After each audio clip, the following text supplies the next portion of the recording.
People know my background from yesterday's speech, that my real specialty is artificial intelligence and robotics and redefining what human beings will be in the future. And a lot of people find this scary. I don't want to be redefined. I don't like this idea, something that's beyond my control. The very sense of self is going to be altered. Well, you're actually under a lot of control systems, and you have been since birth. So I was talking a little bit about, mind control in particular, and something that I worked on that I'm not proud of, but it's called the Voice of God weapon. So there are 4 different techniques and technologies that can pipe voices into an individual's head. And once you can do that, you can control them using neuro-linguistic programming techniques. You're rewiring their thought processes and brains. And so this gets into what's called offensive information warfare. And they used it, I believe, in the Gulf War to tell the enemy at that time, lay down your guns, this is Allah. And it worked pretty well, because hearing voices which have no direction or sound, you have to assume that it's some spiritual entity. So it works pretty well. And then, I don't know if I'm going to get into this, but there's something called hyper game theory. How do you, they want to see if they can manipulate people to do things that are irrational, but also walk them to their death. And so you can call it a eugenics program even. And they need to sample all cultures, language throughout the world to define their probability matrices of which tricks, techniques, deception works. That's just what's happening. Now we have, which are magnetically activated nanoparticles and sensors. So how do you control a brain? Most people don't believe that. Oh, you can't control me. I have my own free will. There's no way you can get to my soul. Well, sorry, that's not true. So these nanoparticles are activated under certain magnetic frequency and will alter the brain patterns and pathways. Recently, my school came out, Harvard came out with what you see here on the right slide is the magnified view of a needle that's injected into the brain and puts the scaffolding over the brain, and then it's read that way at a much finer resolution. So let's talk about a little bit about deciphering the audio and visual cortex. So researchers at the University of California, Berkeley have invented a brain decoder device that's able to work out what you're thinking based on neural activity inside of the brain. Now they use mostly what's called functional MRIs. But you could use any of these technologies that I've talked about. If you're reading text in a newspaper or book, you hear a voice in your own head. Usually, most people are reading kind of aloud in their own head. Well, they can read that, decipher the words that you were thinking to yourself. So there's another one, University of LA, maybe Stanford University. They are decoding visual images. So they train the person under a functional MRI, that's the standard technique, to look at images, and then they record them, and then they ask the person to imagine the object. It can also just be imaginary. And the computer will decipher the brain code, and so you're looking at a hammer, you're looking at a saw, that's a house, that's a cat. So the technology in the civilian sector is coming along quite quickly. Somebody apparently from NASA leaked this as something they were working on. And telepathy, electronic two-way communications. Well, we have that now. And that's very scary if you've never experienced it. Making humanity think an alien invasion is about to occur at every major city. Well, we have holograms in the sky. I described that technology. And, they talked about other things that might make this come about. But all I am saying is beware. Yeah, can you elaborate on hyper game theory and so-called walking people to their death? Okay. Yeah, so hypergame theory came out of a professor at Dartmouth, obviously funded by the Air Force and DARPA, and etc. all the acronyms. And it came from a man that died recently, a brilliant man named John Nash, who, there was a movie made about him called The Beautiful Mind, and he was a mathematician who won a Nobel Prize. And he created game theory, which is used in economics as well as war theory. Now, it relies on rational players. So you run these simulations.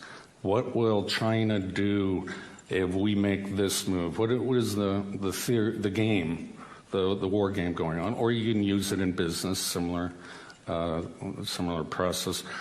Hypergame theory is one level above of that abstraction, that you don't know what game they're going to play. So they use it in cyber warfare, mostly. And attackers, hackers, they'll use several different techniques. But the defenses, the administrator, and the virus protection, they don't know what game these hackers are using. So they create a probability matrix over the period of the time of sampling all the different kinds of hacks they get. Now you can apply this to other aspects of life. The way that I was using it is they're trying to, it was called mind hacking.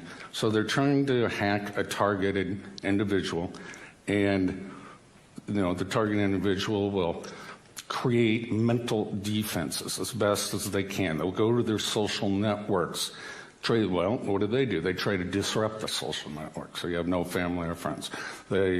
It's a back and forth game that they're trying to find out the maximum probability of death, and the example that you used, where you'll commit suicide or you'll harm somebody, become a Manchurian candidate, or something like that. So it's huge database of probabilities across all the variations of mind. The human genome, I think we have, I'm going to get this wrong, so I'm not even going to say it, but a finite in the hundreds of thousands of different genes across our species. And we mapped them out in the Human Gene Project. Well, now it's the Human Mind Project, the Global Brain Project. President Obama just recently funded a whole bunch of scientists to decipher the mind. Well, our previous president, same thing, George Bush, said the same thing. They're trying to decipher every possible thought and uniqueness due to culture and language and whatnot. I've got a quick question. Just to confirm, you said you were a little bit embarrassed, ashamed that you'd worked on a project called The Voice of God. Yeah. And to your understanding, it had been used in the Iraq War, but you worked on it. Can you tell us what the name of the project in the military as it was being developed was, and how much was spent on it? Oh, no. I wasn't interested in budgets or names. But the nickname was Voice of God. But it goes under a lot of different names, different variations. And so let me talk about some of the technology. It's called the microwave hearing effect, which with directed microwaves, this was discovered by a guy named Frey. And they're not totally sure what the mechanism is, but they hypothesize that the brain expands ever so slightly with this energy, heat energy, that gets conducted to the inner ear. There are several other technologies that use ion cyclotron resonance heating or calcium C2+ as a mechanism of influencing the nervous system. And all the ions have their different resonances under the Earth's magnetic field. And then you can go into the ultrasonic realm, where anybody in the beam with one of the ultrasound waves won't hear anything. It's above human hearing. But where the waves intersect from two different directional sources, all of a sudden that person hears it, and that's called the audio spotlight. So there are a lot of mechanisms to project voices into people's heads. Thank you. Hello. I have a question that relates to step 3 in Project Bluebeam. It concerns telepathic electronic two-way communication. I wondered if it was possible for images to be directed into the thoughts and the minds, for a number of reasons, for myself and I've spoken to in fact, all 5 senses can be mildly overridden depending on the state. Now, if you're in a sensory deprivation tank, your mind seeks stimulus, hearing, sight, temperature, anything. So if you're in that situation, your dreams become your reality. Your brain cannot tell the difference. But in other circumstances, if you stay well stimulated, it's difficult to project visual images into the target. But even university professors are working on those. So yes, it's absolutely possible and is being done. And in fact, many people complain about forced dreams or something like that their dreams are not their own. And that can be, there are a whole bunch of subconscious ways that can be done, as well as stimulating the visual cortex in the right patterns and try to project them into the target. Yeah. So who would be projecting these, which organisation would be projecting these, who's responsible? You can't say. Okay, but it just seems to be very real because I've heard it from more than one source, and it can be quite real. Because you're awake, you're not asleep necessarily. Yeah, and it projects also in the visual workspace, as I mentioned before. So it's like your third eye, and you can see both your, through your retina, as well as this other projection at the same time. Your brain's been rewired, and it's inserting this third eye projection, if you will. Is there any way we can protect against it? No, great question. No.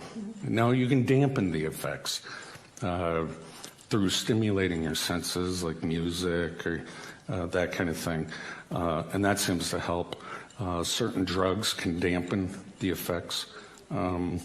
But no one's found a little device that you can wear around that will block the signal. Hat you can wear. No, tinfoil hats, no, they don't work. Thank you. Okay, I'll come down on the stage, actually, because I think it's probably going to be the last question. Now, Dr. Duncan, you've given us a lot of reason over the last 2 days to be concerned by the potential for abuse of this technology. At the end of your presentation today, you feel quite optimistic about the idea of transhumanism. I mean, maybe you're talking about a perfect world where we can draw perfect circles or whatever, but in my view, how is it possible for transhumanism to be a good thing without some almost unimaginable social revolution? And I mean, as Max Egan, I don't know if you've seen Max Egan's video about transhumanism. He puts it very succinctly, and he says, how much can we be transhumanized without losing our humanity, especially where we have rulers who have none? That's an excellent point, and that's why I try to ask more questions than I answer.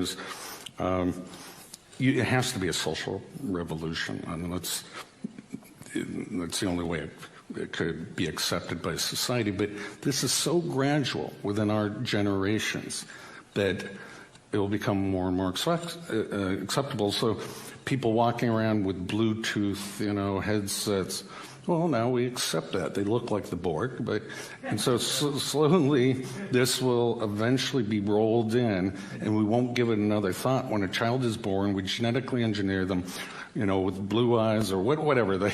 Some might argue, though, that Yeah, the technology we already have, the technology we already have is sort of cutting us off from each other. I mean, I'm guilty here myself. I apart from my family in my hometown and the men I live with, I know one person. But I have thousands of friends online, so maybe. Yeah. So is that just a redefinition of how to be social? What is a friend on Facebook? And how often you talk to them. You can't shake their hand, you can't hug them. I don't know. This is something society is going to have to deal with. This is a social revolution. It's occurring right now at a very rapid rate. I call it a cataclysmic evolutionary event in mankind. Yeah, it could. And also, since we do have a malevolent elite in this world, the potential for the potential danger here is enormous. It is, and I think there may be an agenda to depopulate the world. Oh, I think there is. Yeah. Okay. Well, ladies and gentlemen, sleep tight. I know. It's grim stuff, I know, and it is grim stuff. It is. Leave on a happy note. Look at it this way. I mean, if people are not talking about this, then it'll be an awful lot worse than the people are talking about it. I mean, that would really scare me if this was going on and people were not talking about it. So, Dr. Robert Duncan, thank you very much for speaking to us again. Thank you for having me.